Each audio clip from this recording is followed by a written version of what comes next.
What's up, family? It's your boy JGiddins, the father. Remember to be positive, optimistic, keep positive people in your circle, baby. This video is going to be about protecting your children and why you should not have your children in physical school.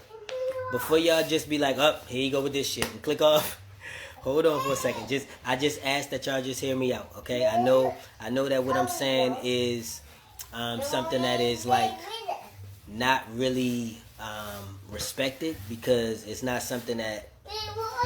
Listen, I just have a different perspective that people don't have typically, and a lot of times until someone gives you a certain perspective, you're not in a position to really think on a certain perspective until you have it, right? So let me just tell y'all this, right? I want to say to everybody who's watching this, if you are a parent, please take your children out of physical school. Like, do that, right?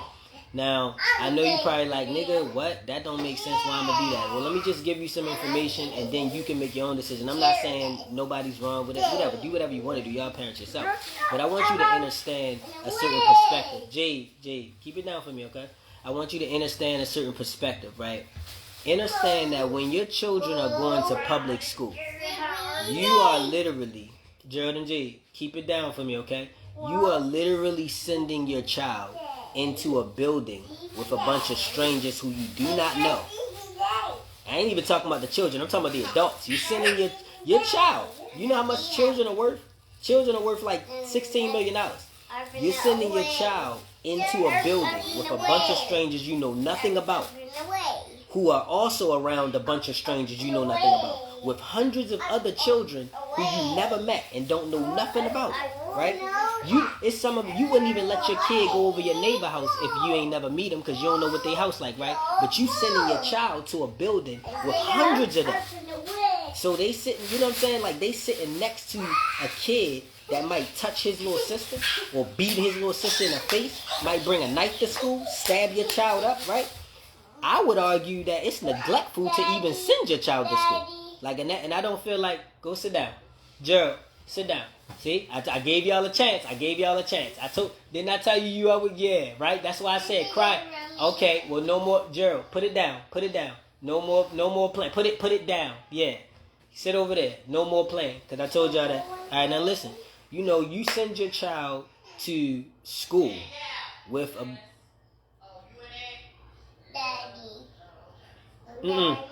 You can go upstairs or be quiet. Okay? Because I gave you a chance. Okay, go ahead. So you send your child... My apologies, y'all. There's stuff going on in the background that's like... Anyway, you send your child to physical school, right? Into this building with all of these strangers that you know nothing about. And with all of these children that have all of these different... They might have sicknesses. They might have diseases. They might have trauma. Because some of them might have been touched by people. Like, there was a little girl. I'm not going to say her name because I ain't going to put it out there like that. But there was a little girl who touched my daughter. And this little girl touched my daughter because she was over some friends' houses, or I guess cousins' houses, who touched themselves. And she actually thought that her touching my daughter was okay. And she thought it was normal. Like she was like, what do you mean? I just touched her. And I know she wasn't being, she was probably about 7 years old, 6 or 7 years old. I know she wasn't being like disingenuous, because she didn't even try to hide it. She was like, what? I was touching on her, because she thought that was normal, because the household she's in, they touch on each other. Like, you know what I'm saying? Inappropriately. I ain't talking about just being friends. I'm talking about touching the butt, you know, penis, vagina, all of that. You know what I'm saying? So what I'm saying is, you're sending your child into a building with all of these other children and influences and expecting them to come home the same child that you sent to school. That's not possible. That doesn't even make sense. Like you know what I'm saying? Like, I just wonder, you know, and we never had this perspective put to us. Only thing we know is, look, you supposed to send your child to school. That's it. Because mommy said go to school. That's it. Niggas can't give you a real reason why. Because going to school don't help black people. That ain't going to help you. Nigga, you could go to school, college, graduate, and all of that. That ain't going to stop a cop from pulling you over, blowing your fucking brains out, and walking. You know what I'm saying? Because the system ain't set up for you to go to college and then save black people. That's not how, you know what I'm saying? That's not how that works. School ain't going to do shit but keep you in the loop, in the cycle. And keep you distracted from what the fuck is going on. But My point is, if you want to keep your child safe, why can't you teach your child at home? Now, the first thing people will say, well, I gotta work. I ain't got time for that. Okay, well, what about after work? You can't teach them when you get home from work? Well, when I get off work, I got okay. So then my question becomes, why you niggas having children? What you having a child for? Like, why you out here having children if you ain't got time for them? Like, you know what I'm saying? Like, what are we doing here? And then, you know, I'm one of them people, you know what I'm saying? I don't do the victimization shit. Like, I don't do the playing the victim. I don't do the, oh, this happened to me. You know what I'm saying? Nah. You control everything that happened to you. Unless you got raped. You know what I'm saying? Unless you got raped. But if you laid down and opened your legs up, you did that. You chose to have that baby. And even if you like, well, he a piece of shit, he ain't around, or my baby mother, blah, blah, blah. Okay. So, you chose him. You should have did a better job at keeping him. Or you should have kept your legs closed or kept your dick in your pants longer until you knew for sure if that person was going to do that. And even if you do know, okay, cool, then step up to the plate and do better anyway. Just deal with it. But don't keep making excuses for allowing your child to drown. You know what I'm saying? You can't sit there and watch your child drown and just be like, well, I ain't, you know what I'm saying, how was I supposed to? Like, nah, bro. Nah, so what I would recommend that everybody do is do everything. Yeah, just take them and give them the money. Do everything. Goddess, they almost gone too. I might gotta go get another pack or something. But, you know, do everything in your power. My thing is like, right, I had this dude, I think his name was Jay. I can't remember specifically what his name was. I think it was Jay. This dude on Facebook, right, that followed me. Or I follow. And me and him was going back and forth on a post, and he was talking about how, you know, it's nothing you can do to prevent your child from being kidnapped because, unfortunately, you have to leave them. You know, you have to leave them alone places. Like, they have to be alone at school. You know, they have to be over friends and family houses. They have to be blah, blah, blah. And my argument is, no, the fuck they don't. What are you talking about? No, they don't. No, they don't. What are you talking about? I don't even get where you niggas is getting that from. No, they don't. No, they don't. Like, your child don't have to go no fucking where that you say your child don't have to go. And you don't have to go no fucking where that you say you don't want to fucking go. See, the only reason that you would is because you have these craves and these sensations for things that you want. So they pull you to it. Like, you know what I'm saying? So you want a nice car. You want a big house. You want money for vacation. So you got to go out there and slave for that money. And your child got to suffer while you go do that. You know what I'm saying? But this is why you should get that before you have the child. Now, if you have the child before you got that, then there's something got to give. Because like I was saying in my last video, you can't have a career and raise a child. Those two things don't work, point blank, period. The child's going to be neglected. And I openly invite all intellectual conversation regarding this if anybody feels like that's not true. We can definitely bring up some stats and I can talk to y'all about, you know, what happens to children inside of homes. And if you thinking that you leaving your child for 8 to 10 hours a day, because you got most people 9 to 5, you work 8 hours, right? And then you commute back and forth about an hour or two, right? So you're really spending about 10 hours of your 24-hour day working. So that means you only got 14 hours. Then you sleep for what? 6, 7, or 8 of them, right? So that you can prepare for the goddamn 10 hours you about to sleep. So you sleep 8 hours, right? And you work 10, right? So that's 18. So you only got 6.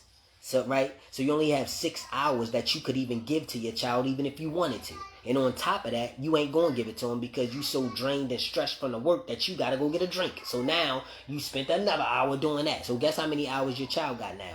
Maybe 5, right? Maybe 5, maybe 4, right? But then you also like to do other stuff. You like to watch TV, maybe play the game, maybe go play sports, maybe hang out with a friend. So now you got to take another hour. So you know what happens? Your child miss out on shit. And you might say, well, I. That's what it's going to sound like. Real selfish. Well, I'm grown. I need my time. Well, I shouldn't have had a fucking baby. You know what I'm saying? Like, we don't give a fuck about I. You should have closed your legs or you should have kept your dick in your pants and not got somebody pregnant. For you talking about, well, I got. Nigga, don't give a fuck about you. Nigga, your child. How's your child doing? You grown, nigga. You don't care about you. You know what I'm saying? You're a grown adult.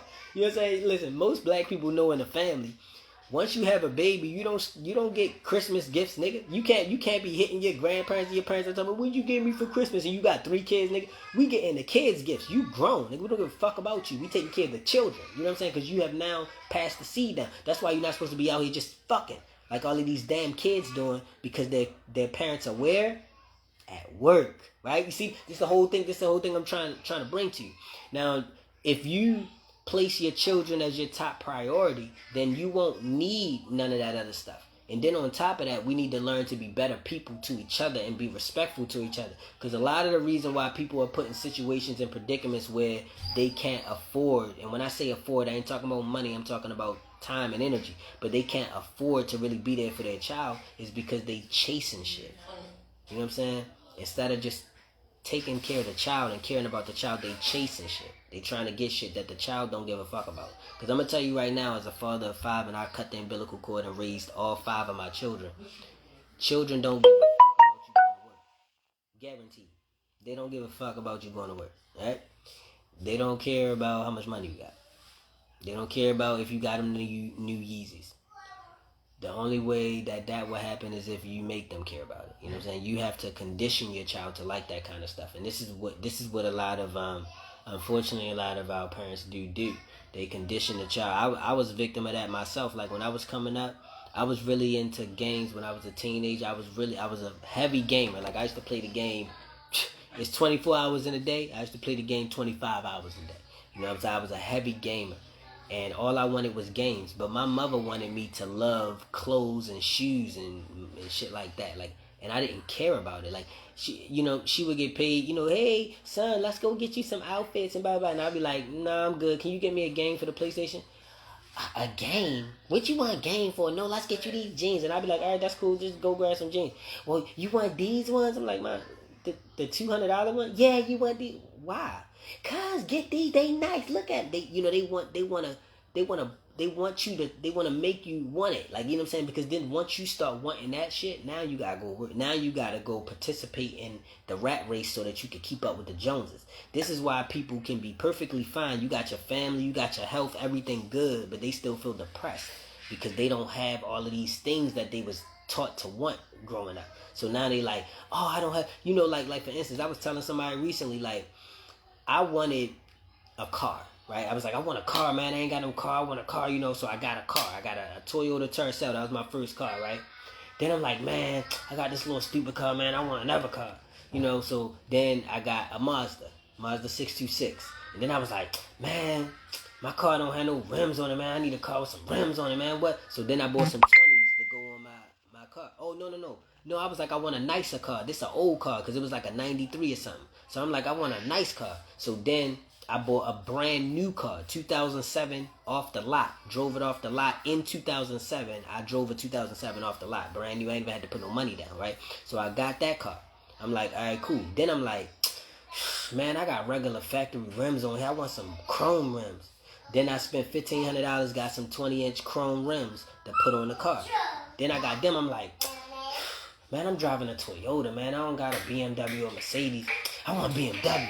So I'm depressed because I'm like, oh, I need my BMW. So then I get the BMW. And I'm like, yeah, I got my BMW. I got 3 Series. Everybody who know me know I had a BMW. I had a 3 Series. Then once I had my 3 Series, I'm like, man, it's only a 3 Series. I need like a 745 or a real BMW. You get what I'm saying? I'm just helping you see. It's not about what you have. It's about what you want. Yes, ma'am. I'll eat vegetables. I'll eat vegetables.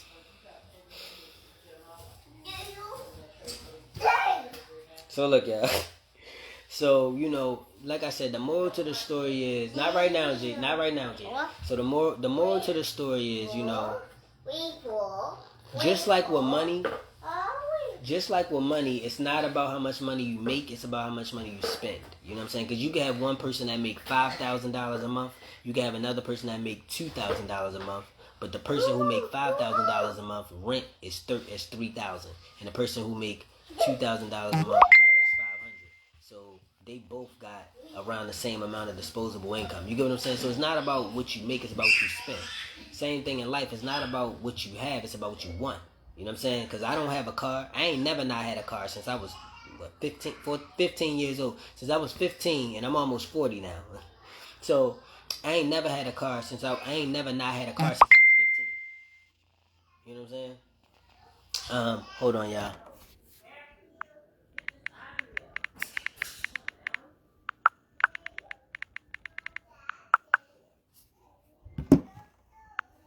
Alright, so look, y'all. I'm gonna go ahead and jump off the live. I'm sending y'all positive. I gotta go tend to the little ones. Y'all go ahead and y'all remember to be positive. optimistic, keep positive people in your circle. Is those three things are key to ensuring positivity is inviting your future. Y'all see what I'm dealing with? You see this? You see what I'm saying? This is what I'm saying. I can't even. I tried to look. I did like 3 lives today, so I've been trying to give y'all a lot of energy. But my young ones, they used to me being, you know what I'm saying, with them and all of that. So I'm gonna jump out of here. Remember to be positive, optimistic, keep positive people in your circle. As those 3 things are key to ensuring positivity is inviting in your future. JGiddins out.